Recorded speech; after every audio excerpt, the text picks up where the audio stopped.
What's up, guys? It's your boy, Barca Boy 103. Today we're going to be reacting to the Barcelona news over the past week or so. We do have some big topics to discuss. Firstly, super agent Jorge Mendes is plotting and making moves to end Rafael Leao up at Barcelona this summer. The player wants to leave, the agent wants him to go to Barcelona, and Joan Laporta has always been a big admirer of the player. All the lines are connecting to Rafael Leao destination Barcelona this summer. We'll discuss all the details behind the potential operation alongside Barcelona's search for a new striker. With Pau Victor now getting minutes and Viktor Gyökeres' future clearly outside of Barcelona, Lewandowski agent as well. They're kind of keeping their options open in the striker market. They have, of course, Jonathan David, who's a free agent this summer, and also the Swedish wonderkid in Sporting, Viktor Gyökeres, who is getting goals galore this season, and Barcelona, and more specifically Deco, is tracking his movements. We also have a big renewal update on Araujo, with a meeting expected to be scheduled in the next week, and also an update on Frenkie de Jong's renewal as well. And finally, the match in Miami between Barcelona and Atletico Madrid, the idea, should I say, has been cancelled. We'll give you guys an update on that, and also the 3 kits for next season, leaked designs, everything. We'll talk about that as well. But before we get into it, make sure you guys smash that like button down below. Let's try to get to 200 likes on this video. It would be very much appreciated. Also, if you are new, make sure you subscribe down below if you haven't already, and let's get into it. Now, before we get into this video is sponsored by meCarreira. meCarreira is a platform where you can invest in football players by buying shares in them, similar to buying stocks in the financial market. This means you can buy and sell shares in players you believe have the potential to increase in value. Now, the value of the player's shares go up and down depending on how many people want to buy or sell those shares, not based on their performances in matches. meCarreira also has other key features as well, like real-time market, player trading, seasonal events like for the World Cup, Euros, and Copa America, and community voting as well, where you can vote on the next player's stocks to be joined on the market. Now, have you ever been sure that a footballer will become successful? Well, now is your time to put your money where your mouth is and invest in players to prove to everyone that you have the ball knowledge that's needed in football. So what are you waiting for? Hit the top link in the description down below and check out meCarreira and invest your stocks in certain players today. Let's start off with the transfer news over the past week or so. The first topic that is going to be discussed is the rumors that are linking Rafael Leao to Barcelona. Now, Sport have come out saying that Barcelona are monitoring Rafael Leao's situation at AC Milan with the view to making a summer move for the 25-year-old. Now, Tutu Sport in Italy have come out saying that Rafael Leao wants to leave AC Milan due to unresolved tension with the coach who has benched him for lack of defensive effort. Leao has now asked his agents to explore a move by January or next summer, and Barcelona are monitoring the situation through Jorge Mendes, who they of course have a very good relationship with, although they aren't expected to make any move in January for the Portuguese. Again, if you haven't noticed, Rafael Leao has kind of been in and out of the AC Milan team, even though he is their best player. Started against Madrid, of course, in the UCL midweek, played a great game. I believe he had 2 assists, technically, the cross to Reinders, then the shot that led to the Morata goal. Anyways, Mateo Merito has come out saying, following these reports, that Jorge Mendes is the reason why Leao's name is linked with Barcelona. He's pulling all sorts of strings. It's known that Laporta is a huge admirer of the player from Milan. Leao isn't untransferable, but they ask for a lot of money. So far, no calls from Barcelona, just international news moves from Jorge Mendes. And finally, Fabrizio Romano came out saying that Jorge Mendes is behind the scenes, is insisting and pushing to find a solution for Leao's situation. As you remember, the Barcelona links in the summer. He's working to see if he can bring a proposal to Milan for 2025, but no bids as of now. So pretty much Jorge Mendes is trying to get a move for Leao to Barcelona. Now, a couple things here. Is Leao of quality of Barcelona? Yes.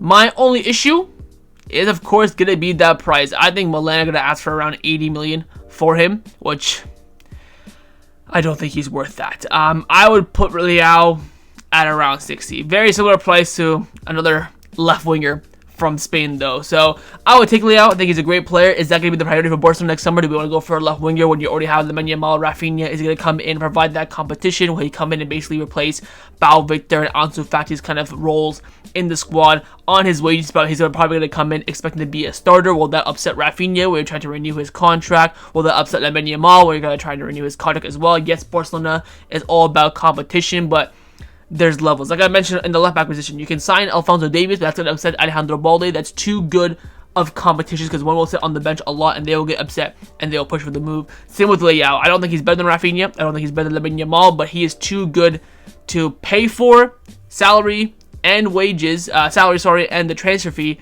to be on the bench more often than he is starting. That's my perspective. If you're signing Leao, he's going to be a starter. And if he's going to be a starter, what's happened to Rafinha? That's my conclusion. So we'll see what happens. Again, early days, but no doubt Jorge Mendes is looking for options for Rafael Leao, with the top option, the top candidate being Football Club Barcelona. Now, from one left winger to another, of course, one of the main targets for Barcelona in the last summer transfer window was Nico Williams. In the end, the deal, of course, did not happen, whether it was due to FFP or due to Nico not trusting Barcelona's registration. Anyways, he was doing an interview in the Spanish media, and he was asked on his failed move to Barcelona in the past summer, and he said that Lamine Yamal and Alejandro Balde always kept messaging me, brother, come here, when are you coming? I said to them, I'll answer you. In the end, I talked to my family and made my decision. That's it. He's absolutely stunk the gaff this season at Bilbao. He's at nowhere near the level that we saw last season or in the Euros. He's having a very, very, I wouldn't say poor season, but poor season for his level and his expectation, probably average for his ability. It's going to come down to if Barcelona sign the new, if they want to go for a new left winger, if that's going to be confirmed or not, because again, we still want a goalkeeper, might have to strengthen the full back position, maybe left winger is not going to be the main option. But if it is, it's between Nico Williams and Rafael Leao. Who would I rather have? I think they're both at a very, similar level. I would put Rafael Leao better than Nico Williams. However, he will cost about 20 million more. So for the price of the player, valuation-wise, for 60 million Nico Williams or 80 million Rafael Leao, I would go 60 million euros for Nico Williams. If they're both the same price, I would easily go for Rafael Leao because somehow finesse AC Milan to only pay 60 million, or maybe Athletic Club renew the contract of Nico Williams and his clause increases. Again, if they're the same price, I would go for Leao. However, if the price difference is 20 million euros as a transfer fee, I would go for Nico Williams. That's probably the only reason why. That's the only occasion I would go for him. He already snubbed us. He stunk up the gaff this season. I hate signing players after we failed to sign them beforehand. We saw how it worked with Antoine Griezmann, Felipe Coutinho. Who else? Those are the first ones that came to my top of my head. We tried to sign them, it failed, and the next time we end up doing it, they end up both not really succeeding at Barcelona. So I wouldn't waste my time with Nico Williams unless we're desperate for a left winger. That's what Flick thinks that's what we need the most to really improve. But we'll wait and see how things do turn out. But again, Nico Williams could be an option for Barcelona this summer if the club deem it necessary to sign another winger. Now, a position that Barcelona will most definitely have to look out for in the future is the striker position. Of course, you have an aging and coming to the end Lewandowski, but still the best striker in the world right now in current form. You have, of course, Victor. You have Viktor Gyökeres out on loan. It's quite clear that Barcelona are in the market for a new striker, and a new name has emerged with heavy intent, and that is Viktor Gyökeres, who of course is shining the light right now at Sporting. I think he has 20 goals or something this season. Of course, it is in Liga NOS, but still, there are reports coming out in Spain saying that Deco has already started negotiations to bring in Viktor Gyökeres to Barcelona. The player has an agreement with Sporting to leave the club for around 60 to 70 million euros, and Barcelona want to include Viktor Gyökeres or Trincao permanently in the possible deal for Viktor Gyökeres. Of course, we do have 50% rights of Trincao at Sporting, probably valued at around, I would say, 7 to 10 million euros. We can give that to Sporting to knock down this price. There's also reports coming in from the UK as well, saying that his price this summer for Gyökeres will be 75 million euros. If Fabrizio Romano confirmed that it will be less than 100 million euros. So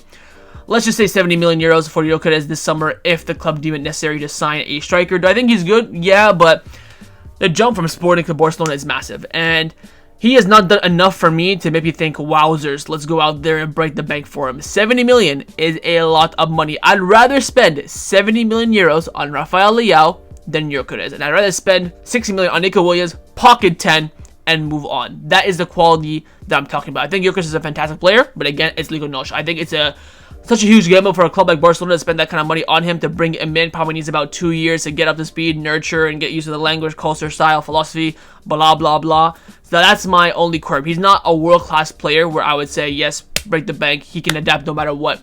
it's worth it. Like, for example, an Erling Haaland. Erling Haaland, you know, you pay 150, but you get sporting, economic, advertisement spikes as well. And of course, he's world class in the sense that he can adapt to any situation in any country. Gyökeres is not at that level. He's fantastic. I mean, I've seen spikes of Gyökeres, Šeško, all these random youths, and then they end up going Welsh players, and they take time to adapt, and they might be great, and they might not be great. So for this price, I personally would stay clear. I wait for him to make a move in the future and see how it goes, because what Barcelona need for the striker position is a world-class player that is marketable as well, and all roads there point to Erling Haaland. Of course, spending 70 million on Gyökeres to be an alternative option is absolutely beyond idiotic. So we'll wait and see. Maybe we don't get Erling Haaland. He's reduced to City, stays there for life. This could be, you know, a genuine option for Barcelona. I think the price is still a tad bit high for the player, especially for this quality showing in Liga. No, you're gonna tell me, oh, he scored a hat-trick against Man City. I mean, it was a breakaway and 2 penalties. I mean, let's settle down here. So we'll see with Gyökeres. Again, great player, great option for Barcelona. Maybe the price might be a bit too much, but we'll wait and see what moves we do in the striker position. Now, potential slightly better option for Barcelona in the striker position, maybe financially and even on quality as well, is Jonathan David, who of course will be a free agent this summer. And Mundo Deportivo are reporting that Lille are trying to keep Canadian striker Jonathan David from leaving on a free transfer when his contract expires this season, and have already offered him a renewal confirmed by the club's president. And of course, David is attracting interest from top European clubs, including Barcelona, who view him as a possible long-term successor to Lewandowski. Now, I saw that, I'm like, whoa. Love me some Jonathan David, my Canadian brother, but he ain't the future striker at Barcelona. He's a good maybe alternative option if he wants to be that. That is up to him. Of course, he's been twerking from Barcelona media for over the past 10 years, say that he's a Barcelona fan, this and that. It's up to him, really. He can go to maybe a medium to a decent club size like a Chelsea, a Brighton, Aston Villa, Borussia Dortmund, Juventus, even though maybe some of these teams don't need Jonathan David. He can go to that kind of team, that kind of level where he can compete week in, week out, but be the starting player, or go to a team like an Arsenal, Bayern, Barcelona, and be that alternative option to the main striker, which I wouldn't mind. Again, he's the wages are probably going to be asking for around 100k a week, especially coming to Barcelona. We could definitely negotiate that down from the 130 that he's asking for. Comes up to Barcelona, really, what they want to do, what they want to bin Viktor Roque permanently. That's all these things will have implications on what we do. But he's definitely one of the best options on the free market for Barcelona this summer. So we'll wait and see what the club do decide. We'll wait and see what happens with Lewandowski as well. He's going to have big implications. But if you tell me right now, Jonathan David as your backup striker for Lewandowski next season, Viktor Roque off the books, Viktor shipped to somewhere somehow, I would take that. I'd rather have Jonathan David on a free with Lewandowski than splash 70 million on Gyökeres. That way you can spend that money on maybe a left winger, fullback, goalkeeper, so on and so forth. So keep your eyes on Jonathan David. If Barcelona get desperate for a striker, want a striker like him, they might go for him, as we are the masters of free agent when we identify and begin pushing for the single target. Let's now discuss the players that have been rumored to leave Barcelona over the past week or so. First up, could not believe my eyes, Gerard Martin. Jordi Gil from Sport has come out saying that Betis are showing interest in Gerard Martin. Get him gone. This is why I think the club renewed his contract, to have some sort of value for him when they want to move him on, whether it be on a small fee, like 5 million, whatever the case may be, loan with the option to buy, 2-year loan, option to buy, I don't care. Get him out the door. At least there's some sort of interest. I don't know what Betis are smoking, but we don't care. We've done so much business with Betis. They've taken all of our scraps over the years. They can have another one. I mean, take him. I will, if you need a ride there, call me. I would fly from Toronto to Barcelona, rent a car just to drive Gerard Martin from Barcelona to Betis. No problem. Just send me the email. Let me know. I'll pay for it and cover it all myself. I don't give a damn. Get this man far away from the first team. But Flick, some reason, really likes him. So we'll see what happens. Again, I'm not worried about getting rid of Gerard Martin this summer if it deems necessary. Again, there's going to be interest from him, whether it be from Betis, mid to lower teams in La Liga, which again isn't the problem, and that's how we're going to be doing his contract. But again, he's quite clearly not at the Barcelona level. But we'll wait and see what the club do decide. But there is interest there. But a left back who is doing very well this season under the books of Barcelona, but not in the Barcelona team, is of course Alex Valle. Now, Ferran Cortés has come out saying that Barcelona are closely monitoring the loan Alex Valle at Celtic. Valle is gradually entering the starting lineup on the Scottish team and has already provided 3 assists this season, 3 more than Gerard Martin. Not to put any digs there. People have told me, some comments have said that, oh, maybe Flick sent Valle out on loan because he's better than Martin, but he wants him to play week in, week out to grow even more. That could be the case, but I think that would still be stupid to weaken the first team in the hindrance potentially developing a player. First team is the priority no matter what. But again, I've always liked Valle. I think he had a great game against Madrid in preseason as well. That's why I was so shocked that we sent out on loan so quickly. Even at right back, he was balling, getting some Trivela assists against Madrid. So hopefully he does well and grows in Scotland and comes back to Barcelona, a much better option, better player, and hopefully can be at a good level to provide strong coverage and competition for Alejandro Balde.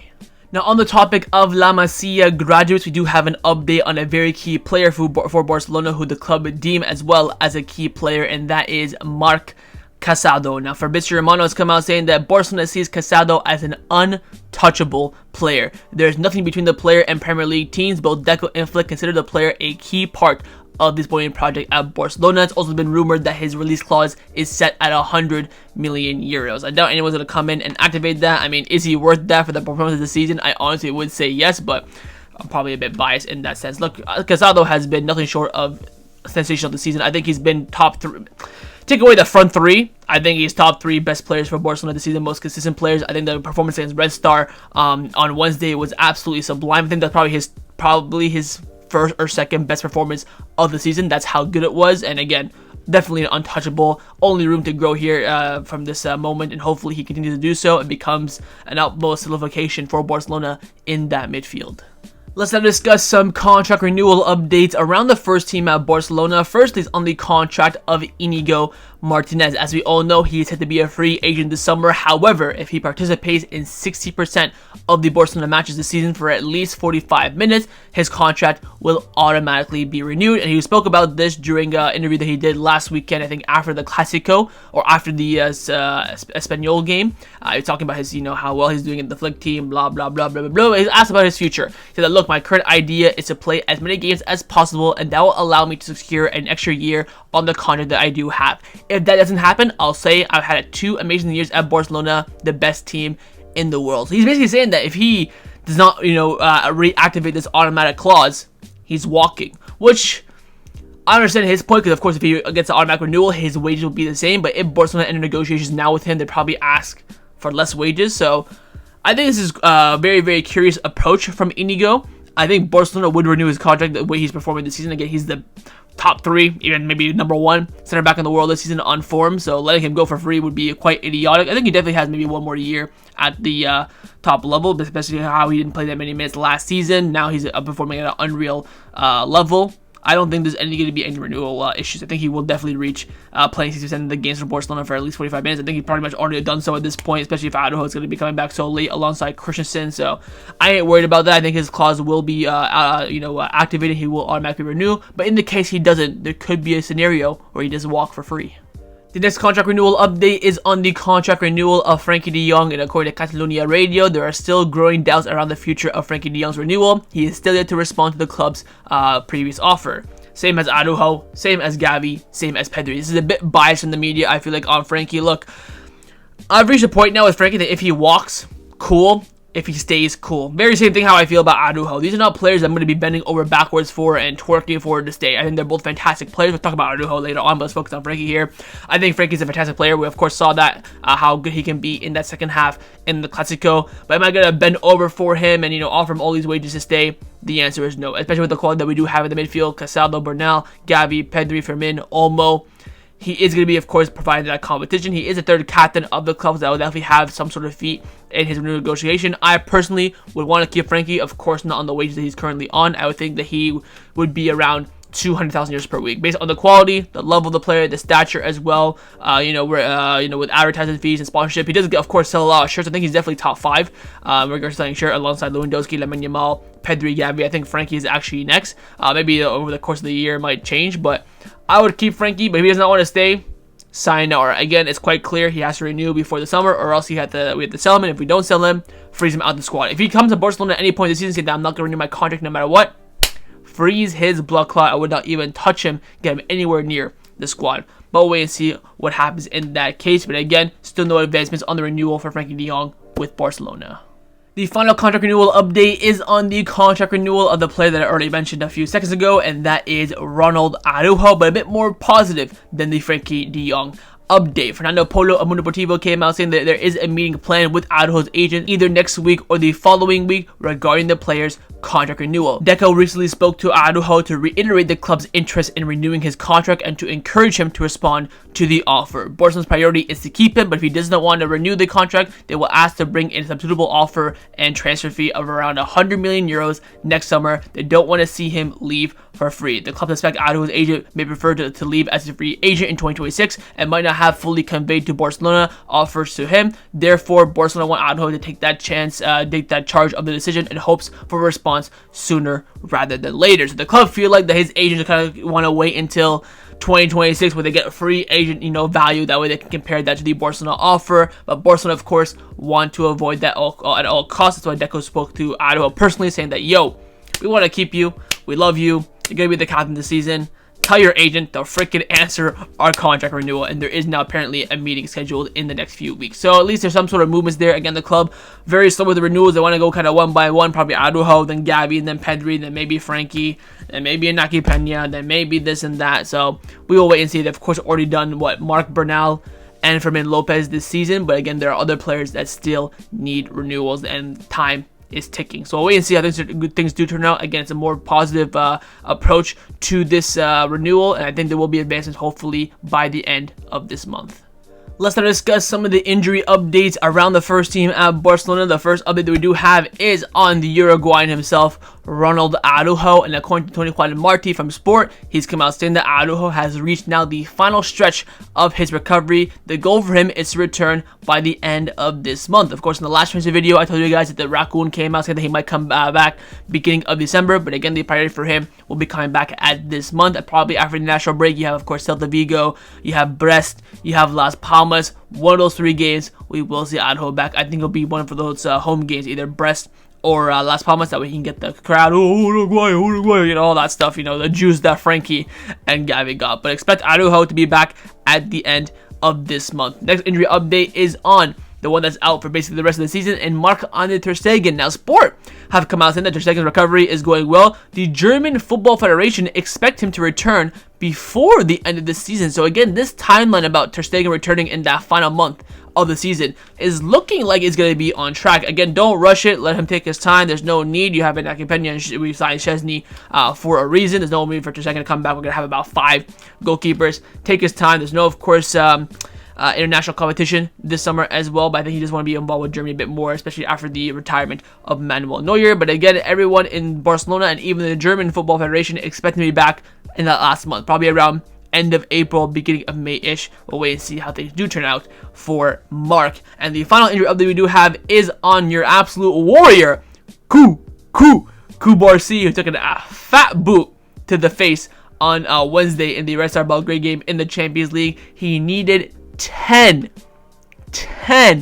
stitches across his cheek / jawline. The question now is, can he play this weekend against Sociedad at the Anoeta? Now, Tony Juan Martin came out saying that Pau Kubarsi wants to play against Sociedad on Sunday despite the wound in his face. However, Barcelona want to be more cautious. They understand that it is normal for a player to want to participate, but they will not take the slightest of risk. They want to see how the wound evolves in the next days, and then Flick will make the final decision.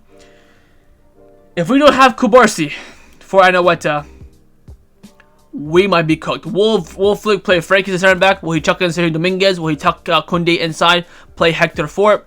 There's some options there, but we all rather have Kubarsi. Now, according to reports, he will not wear a mask. So the mask option is ruled out to, of course, cover the wound. That way there can't be any infections or cuts or, reopening, stuff like that. So either he plays without a mask or he's not going to play at all.